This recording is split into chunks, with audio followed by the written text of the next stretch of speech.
Hi there, I hope you are doing well today. In this video, we are going to look at various stereo recording techniques on an acoustic guitar.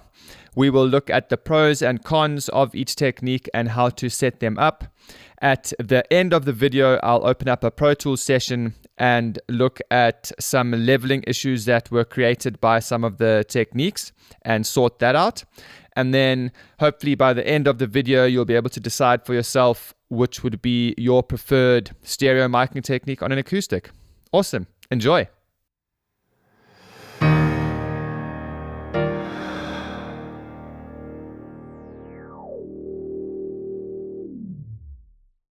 Probably the most commonly used stereo recording technique is the X and Y technique. This is because it is incredibly phase safe. You don't get many phasing issues with this technique, and as a result, it can work well in busy mixes. The downside of this is it's not a very wide stereo image, but that again has its benefits in a busy mix or a very tight sound. To achieve this sound, you want to get the capsules as close together as possible, pointing between 90 and 120 degrees apart from one another. The sound source should be in between the two mics, if you can imagine an imaginary line pointing out. In this case, it's pointing at the 12th fret.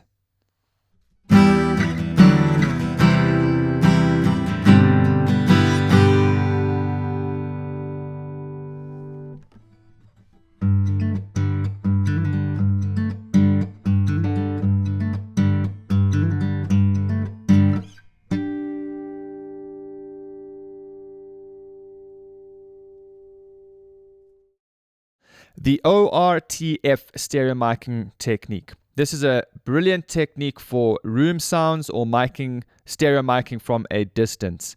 The downside in this case, as how I have used it, is I'm stereo close miking essentially, and because the guitar has a resonant side and a neck pretty much, one microphone picks up a lot of the sound and the other one has a lot less volume. Therefore, it completely skews the stereo image.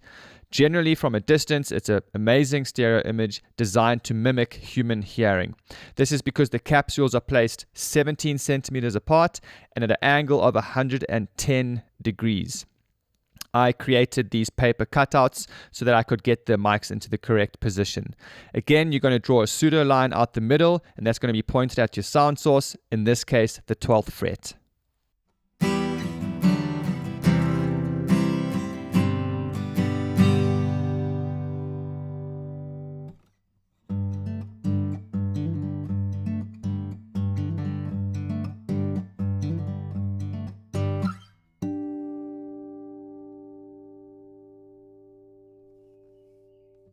Another commonly used miking technique is the A-B or matched pair stereo miking technique. It's pretty similar to the ORTF technique in the sense that it's a very wide landscape. The downside is that you can have a lot of phasing issues with this technique. Again, you want to be further away from the sound source so that you can get equal volume in both mics. But on the downside, in my situation, one mic captured body, the other one captured neck, so it was a skewed stereo field. Very important, when you set this up, the distance between the matched mics must be 3 times that of the distance between the mics and the sound source.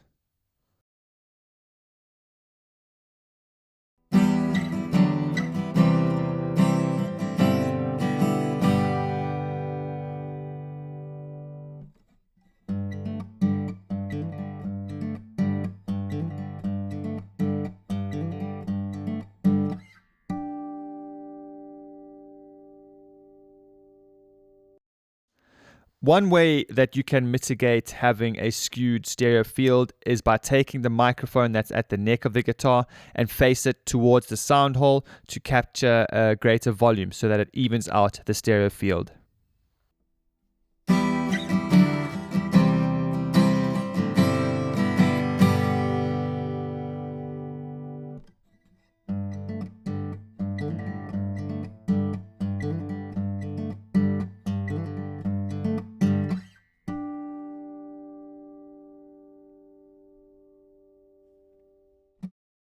My favorite miking technique, the MS or mid-side technique. Extremely versatile between mono and stereo.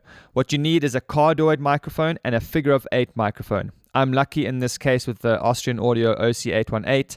It has 2 diaphragms and therefore I can actually take 2 separate signals out of the figure of 8 microphone for a left and a right.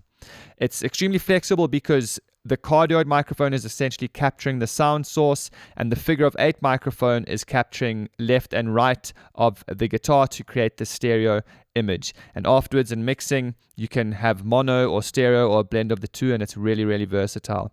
To set it up, you just have to have the microphones at 90 degrees from one another, the cardioid one pointing straight at the sound source, and the figure of 8 one pointing left and right. Again, we're going to be pointing at the 12th fret.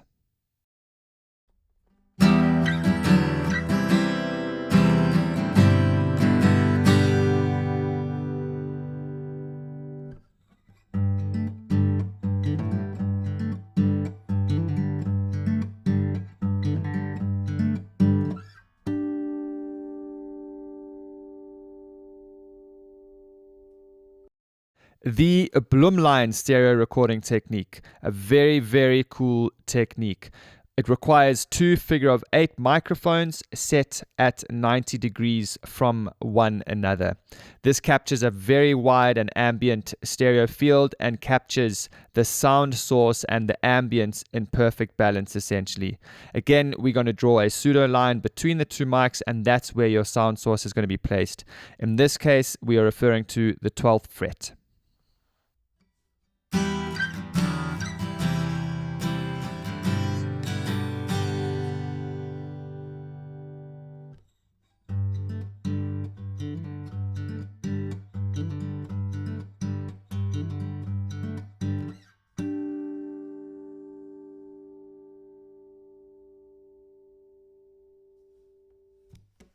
I'm sure a lot of you guys noticed that for some of those techniques, mainly the matched pair or A-B technique and the ORTF technique, that the stereo image was heavily skewed to the left-hand side. This is as a result of me setting the input gain on the microphones on the preamp the same for both microphones, but one microphone would be faced to where the sound is resonating from and the other one would be faced, for example, at the neck, and by pure nature of that, the one would pick up more volume than the other one. What I should have done is adjust the lower microphone to match the higher microphone. So in other words, gain up the microphone that was picking up less sound and gain it up so that the input levels were the same. This is all my fault. The reason is I was recording the guitar on the other side of the studio and it's quite far from the preamp. My bad. But we can adjust for that in Pro Tools after the fact. So once we've recorded, we can adjust levels and bring the guitar center, so to speak. We will also look at how to create the MS technique in Pro Tools if you don't have an Austrian Audio that has 2 outputs. So how we can use Pro Tools to create that stereo field with the MS technique. Right, let's smack on. Let's go into Pro Tools. First one I'm going to look at is the X and Y technique. You'll hear, this is also slightly left for the same reason that the one microphone was picking up a bit more of a louder volume than the other one. And I'm going to adjust it a little bit and you'll hear it'll pull it center.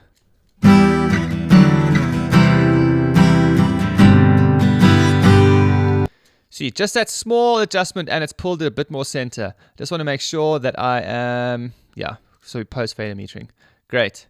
Now, a bigger offender, the ORTF technique. Let's have a listen to this, and then we'll go from there.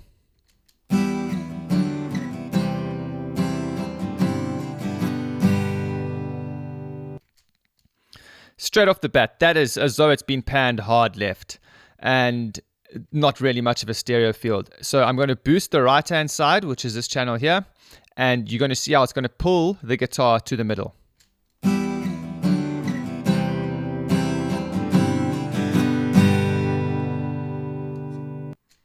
There we go. So I just realized, no, that's right. Straight like that. As you can hear, the guitar has been pulled to the center and it's created a nice wide stereo field now.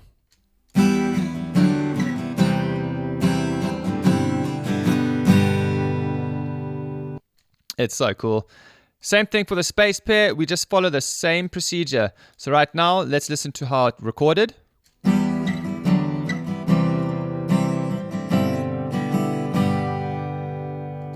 Once again, as though it's been panned hard left.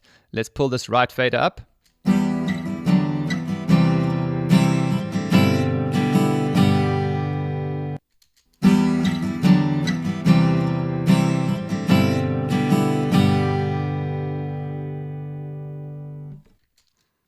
Oh, it just works the trick, doesn't it? It's magic. Then we're going to look at the spaced pair. This is the one, it's the same one as the match pair that I've just played, except I turned the one microphone that was on the neck, I turned it in to face towards the sound hole. So you're going to hear off the bat, it's going to be a little bit more centered than the previous one, but it can still do with some work.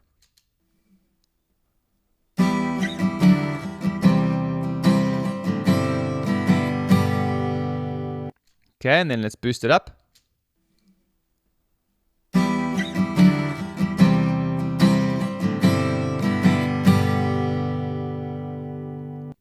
Nice and easy. Very cool. Okay, then the MS technique. So with this one, what I'm going to do is I'm going to group essentially this is the figure 8 microphone together. And what that allows me to do is bring in the stereo effect, because this cardioid microphone is cardioid and it was pointing at the 12th fret. These two guys here were the dual out on the OC818, and it's panned hard left and hard right. So this is what we get. First mono, and I'll bring in the stereo, or essentially the room ambient sound.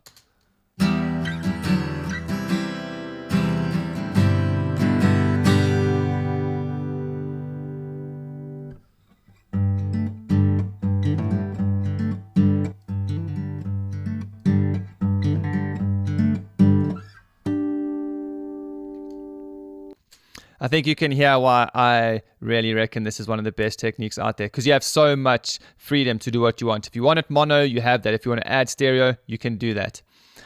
Next up, I'm going to show you how to create that effect if you don't have a dual output microphone. So what we've got here is the mono recording and then the figure of 8 recording. Now, the way to achieve the stereo effect, the MS technique, you leave the mono microphone. What you then do is you take the figure of 8 microphone recording and you are going to double it. Okay? You're going to double it. Okay, it didn't slip good. And then what you're going to do is you're going to inverse the phase on one side. So we can come to other, invert, and render. Cool. Now, the left is out of phase with the right. The way we can double check that is if we go and we pan at center, there should be no sound. Playing. But because they're perfectly out of phase, we have complete phase cancellation. Now what we do, we pan hard left, hard right, and now we'll bring them back.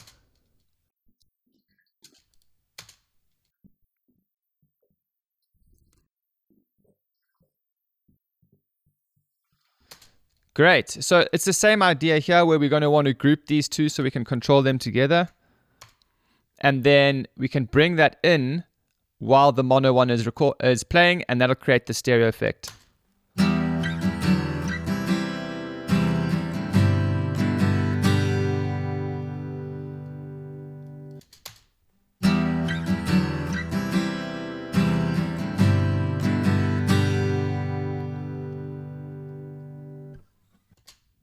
There we go.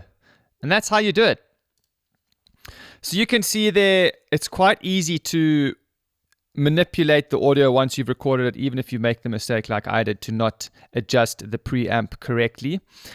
And again, that manipulation will help create the correct stereo field, and it'll pull the guitar back to the center, which is ideally where you want it. It's more about creating the correct level, and then you can group those two channels into a stereo aux, and then if you want to pan it accordingly you can, or whatever you want to do. But you want those two mics to be nicely balanced, and in balancing we create the width. Very cool. Well, thanks so much for watching. I hope you guys have learned something from that. It was really fun for me to actually record that, because it's nice to do A/Bs of the different techniques to see what's really going on. So if you enjoyed that, hit the subscribe button. I will be uploading more videos like this and a couple shorts with some tips and tricks in the recording sphere. And yeah, I hope you enjoyed it and have a great day.